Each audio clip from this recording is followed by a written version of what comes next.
I'm Mark Edwards and welcome to Travelogue. I've donned my ridiculous beanie and enough layers of thermals to make the Michelin man look like he's on a diet, and I've headed up to the northeasternmost major city in China. That's Harbin. Here the weather averages out at about minus 14 degrees, which feels about right for today. So grab yourself a nice hot cup of tea and enjoy the trip around the Ice City. I may seem somewhat red-faced and unhappy, but don't be fooled by first impressions. That's right, it's time to dust off those thermals, don those woolly hats, and slip on your coloured moon boots. Because you're heading to Harbin, where it's freezing, but fun. Harbin is a city that embraces its weather. Blessed or cursed, depending on your feelings, with one of the coldest climates in Asia, the city promotes its winter as its peak tourist season, with considerable success, as you'll see. It's also worth visiting in the summer, but you'll find Harbin filled with more visitors braving the minus 20 degrees Celsius weather and howling Siberian gales. Chinese New Year is the biggest and most important holiday on China's festive calendar. A time to be with your family eating good food and letting off countless fireworks. So I'm lucky that I'm here during, as we're approaching Chinese New Year, and the entire city is going for, there's people putting their ears back because I think there's some fireworks going to be going off. There we go, just go behind. And it's at this point of the year where you will find lots and lots of fireworks stands like the one we've got here, where you can buy all sorts of fireworks that can pack serious amounts of horsepower. There's also, the whole city is lit up with ice lanterns, so it's a cocktail of fireworks and lanterns. Enjoy.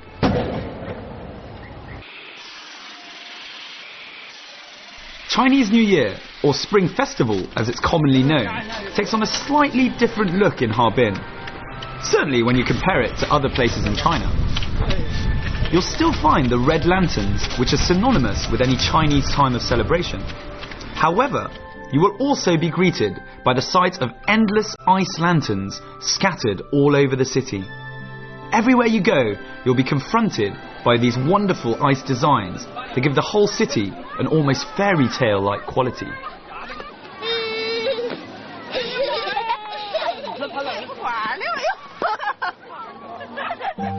Called the St. Petersburg of the Orient, Harbin is one of China's most beautiful cities. It's well known for its unique Russian and European-influenced architecture, which helps give Harbin its distinctive character. You'll find architectural gems dotted all over the city, from Russian Orthodox churches to Buddhist temples.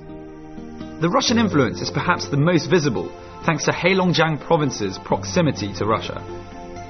It's certainly an odd sensation to be walking around a Chinese city that has such an incredible Sino-European mix and atmosphere.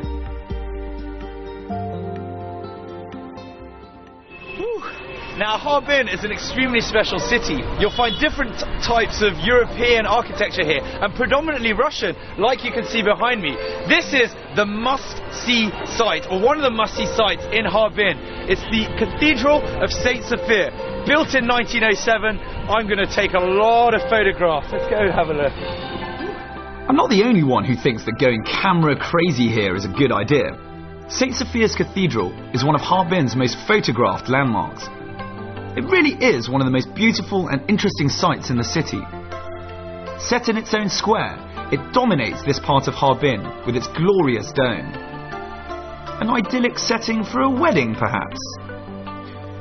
It would definitely be too cold for me. I might not be that keen on minus 20 degrees Celsius weddings, but feeding pigeons is always a bit of a laugh, wherever you are. In fact, if it wasn't for the imminent threat of frostbite, I could almost imagine I was in St. Mark's Square in Venice. Pigeons everywhere.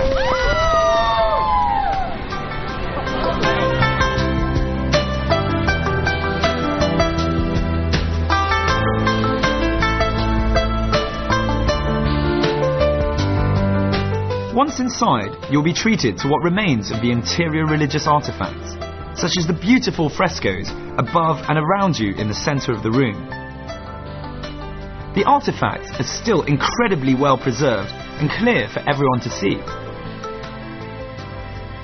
The Russian Orthodox Cathedral is also home to the Harbin Architecture and Art Centre. And in my case, it's a wonderful refuge from the chilly weather outside.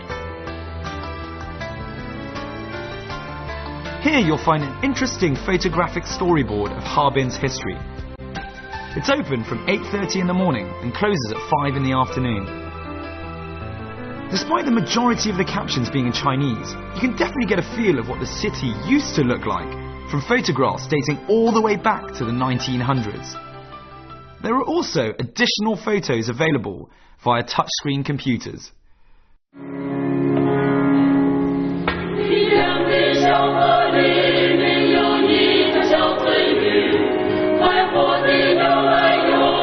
This is not the only treat in store for you. Every day there are performances taking place in the cathedral, and I was lucky enough to enjoy a sumptuous concert by the professional Chinese choir that performs here once a week. It was an experience in itself to listen to this mixed choir singing wonderful hymns in Chinese. All of the performances begin at 2 p.m, and I would recommend coming here about then, as you'll also be treated to the best type of lighting with which to enjoy the interior. That said, I did also get a chance to see the cathedral in the evening, when the nightlight bathed St. Sophia's in a different yet still beautiful glow. Yeah, this was definitely one of the more relaxing afternoons I've had. I literally had to be dragged out of here, so reluctant was I to leave behind the warmth and also the magnificent songs. If you can drag yourself away, you can try seeing the Harbin Mosque or the Jila Temple as well.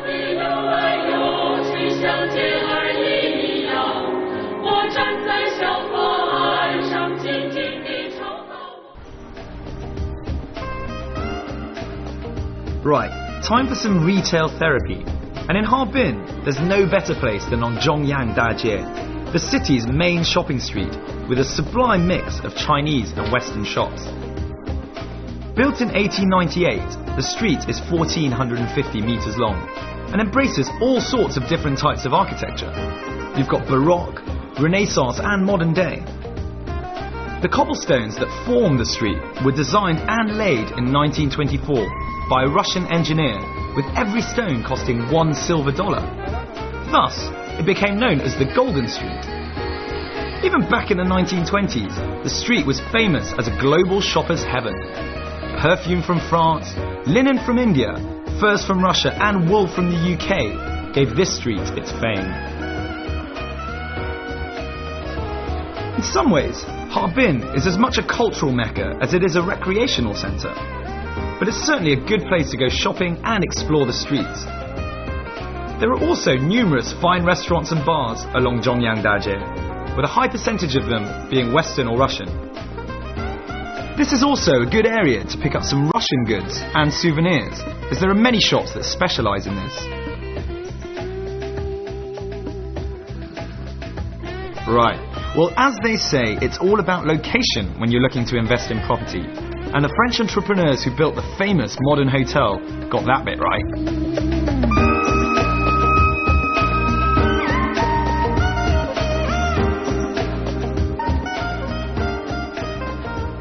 So I've just strolled in from the Zhongyang street behind me, one of the more busiest streets in Harbin, which interestingly has a lot of European architecture. And I've come here to the oldest hotel in the whole of Harbin. It was built in 1906, I've been told, and is a wonderful mix of modernity, like its name suggests. It's called the Modern Hotel, and tradition. So we've got antiquated artifacts here, you know, what the hotel used to have in 1920s, 1913 here, and also just a very relaxing modern hotel.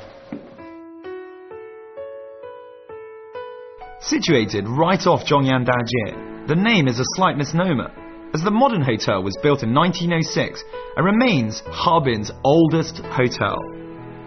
It's an elegant building with an ice sculpture of a lion greeting you on your arrival.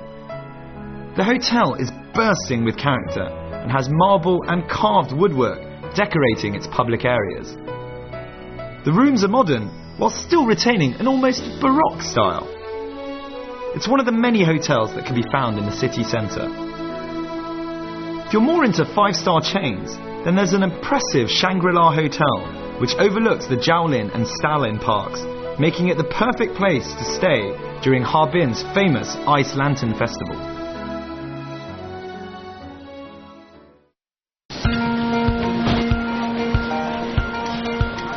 Anyway, I was starting to get a little peckish, and I'd already been informed of another thing the hotel was famous for, and that's food. I'm not just talking about the hotel restaurant, but its food court built on the side of the establishment. So I headed off to see what I could offer my growling stomach. So, having just stepped around from the modern hotel, I've been told that the food that they serve here is also very famous, and we're here in their sort of annex of the food area. And as you can see, a lot of people here, they're famous for all the little eateries over there, so hot food, but especially for cakes, yogurt, ice cream, and I've been told ice lollipops. Let's go give those a go, they're over there. 多少钱一个？2块。2块。1.5的，对。哦，我说160块钱。来一个这个吧。1.5这个。对对对。2块钱一个。对。涨价了。对。加料呗，啊。来2个。So, this is how it's done in Harbin. I mean, so even local Harbin people like grabbing some ice cream and just chilling out. Quite literally at minus 18 degrees, which is where we are right now. My hands are freezing, but the ice cream's great. Being a bit of a people watcher, I was intrigued to see a queue building up not far from where I was. I needed some answers. Harbin is very famous for its red sausage, which is sold across the country. People won't be deterred by large queues in a bid to secure themselves some of this particular Harbin speciality.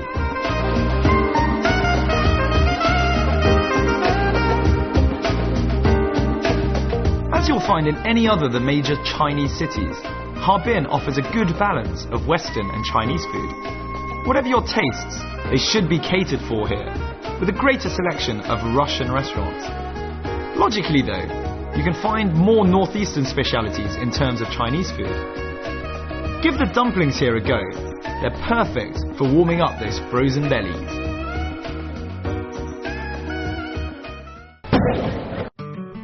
The city at night is a treat in itself. Thanks to the ice lanterns and ice sculptures, as well as the frosty weather, walking around after dark feels totally surreal, as though you're in some winter wonderland rather than a large city. I think this is certainly something that adds to Harbin's uniqueness. On a slightly different note, I couldn't help but feel a tiny bit emasculated by all the local Harbin people. I mean, there I was with my thermal underwear and enough layers to open my own clothes store. And I spot a local Harbin girl wearing a jumper and a thin jacket, and no hat. You're still having so much fun. Having persuaded myself that my masculinity wasn't being brought into question, and I actually looked good with 12 layers on, I then heard a rumour about some people who were going to make me feel even worse. Could it be true? Swimming in the river with nothing but a bikini or Speedo on? At this time of the year. So I headed straight for the eye of the storm, the Songhua River. Also known as the Sungari River in English, it is the largest tributary of Heilongjiang Province's eponymous Heilong River. In winter, it's simply an enormous ice rink filled with fun activities to do. Caught up in the sort of peaceful environment that only this type of weather can create, it's not difficult to get involved. People of all ages were messing about on the ice. It's a magnificent haven of calm where you can ride sleighs pulled by dogs, go ice skating, or just live a little vicariously, trying not to end up in a heap every 2 minutes. Clearly I've put on the wrong hat today. There seems to be a group of people having fun. Let's go and see what they're doing. What do you do in Harbin on your day out? Hello. You were干嘛？玩儿。为什么？抽冰嘎。冰嘎？加我。好，给你玩。为什么你们有一样的帽子？因为我们是冬令营的营员，给你带来是一个团体。我试一试吧。来，白熊。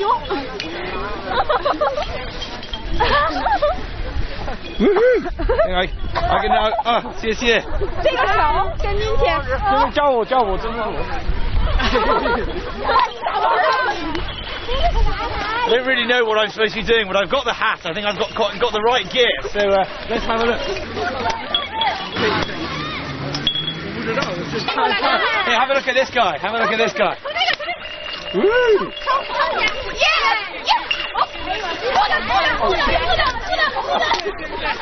So at least I think it manages to keep you quite active. This is good. I mean, it's not too cold. This hat's great. Woo!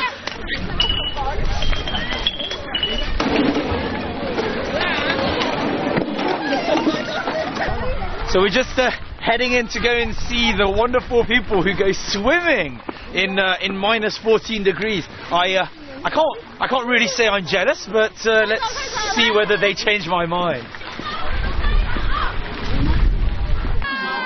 I'm not going to lie, I was absolutely blown away by this part of the trip.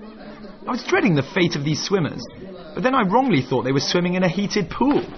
But no, this was water direct from the Songhua River. The fact that I could barely feel my hands or toes just helped increase my amazement at this incredible feat. When I made some inquiries as to the dangers of this type of activity, the unanimous response was 很健康, which means it's very healthy. He's not cold. I'm freezing just watching them.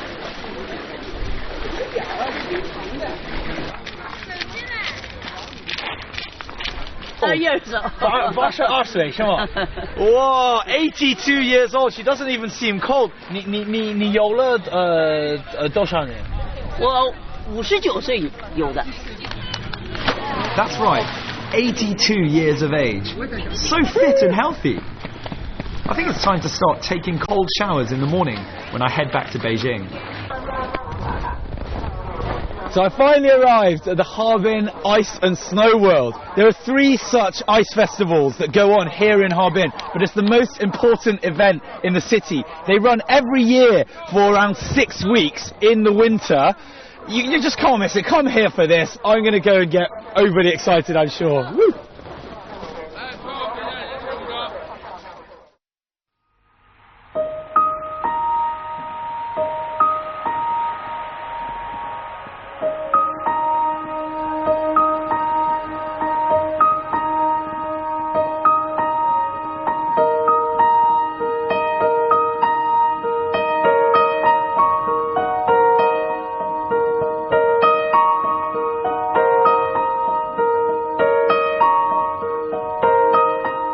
Now, at the Ice and Snow World, you'll probably be surprised, or you might not be, but I was surprised to find that everything, absolutely everything here is made from ice or snow. We're talking right down to the steps, the slides, everything that's on the outside. So if you come over here, we can see the ice.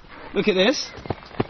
This is local ice, as I like to call it. I've been told it's made from the water that comes from the Songhua River, which is local to here. Now, the other thing is, I've really got to suggest that you wear a lot of clothes, because it's about 4 or 5 degrees colder here, a few kilometres outside of the city, than it is within the city. A lot of wind. I've got like 12 layers on, but it's worth it. The park opens at 9 in the morning, but I suggest you arrive here around 3 o'clock and you can see the whole of the park during the day without the lights in all of its splendour, and I'm guessing it's about 4:30, and that's when the lights, as you can see, are being turned on behind, so you get the best of both worlds. Check it out. Harbin's main winter attraction is without a doubt the spectacular Ice and Snow World. It attracts thousands of tourists from all over the world, as well as from all over China, and its fame is completely warranted. Somewhat compensating for the cruel winter weather, the park is transformed into a fairy tale landscape with magnificent sculptures made of ice. You can find entire buildings complete with slides, stairways, arches and bridges carved in incredible detail with chainsaws and picks. The festival can also be experienced in 2 very different ways. During the day, when the sheer size and intricacies of the carvings are exemplified, and also at night, when the sculptures are illuminated with coloured lights, turning the area into a temporary, psychedelic fantasy world. The festival lasts from January to mid-February, sometimes longer depending on the weather. There are figure skating shows, hockey tournaments and other winter events also taking place here. But as a normal tourist, you can also enjoy ripping around on the many slides which are custom built, or cycling on the ice bikes provided. Take a horse-drawn carriage around the festival to give you that regal feel. There are also plenty of souvenir stands and food available on site. In all honesty, if you can take being a little cold, well, that's probably the understatement of the year, if you're up for a quick boxing match with nature, then Harbin's Ice Festival is worth the trip alone.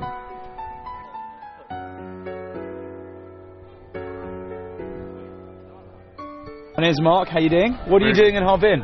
I am participating in locomotive testing. Locomotive testing! How long have you been in Harbin for? 1 day. 1 day, how have you found it so far? Excellent. Really? The ice show is very good. However, never fear if, like me, you feel you can probably only take the weather in short bursts. There are also several small snack restaurants and coffee shops where you can stave off the onset of frostbite. But if you're looking for a little more than just a place to warm up your toes, head over to the main building on the left of the festival.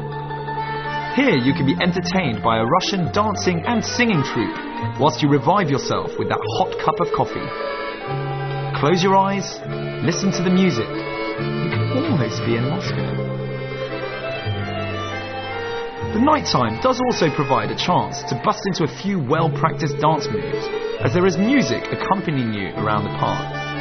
Don't forget to bring your camera, as the Ice Festival is one of the most photogenic occasions I have ever been to.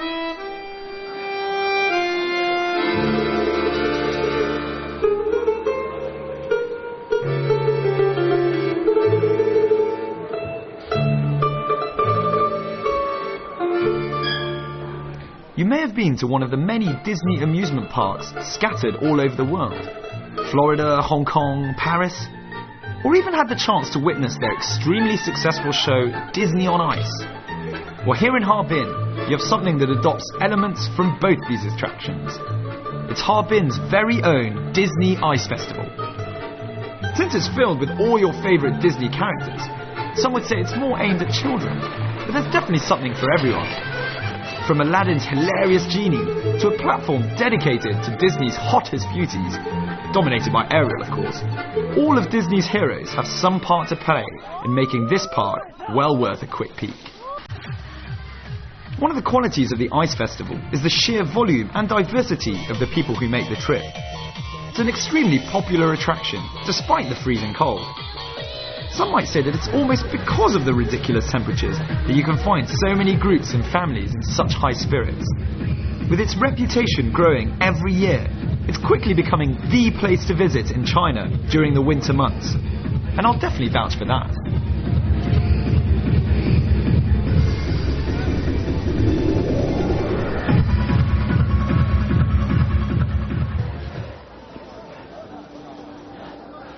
Wow, what an amazing winter wonderland. It's quite literally breathtaking, if you just excuse that terrible pun. I feel like I've just strolled around a fantasy, sort of fairy tale wonder of a park. But unfortunately, that's all the time we've got left for today. I hope you've enjoyed the last half an hour and our trip around Harbin. But don't worry, there's still one more episode to go where we'll explore the rest of the Ice City. Hope you're a lot warmer than I am right now. I'm going to go. I'm Mark Edwards, and I'll catch you very soon on another episode of Travelogue.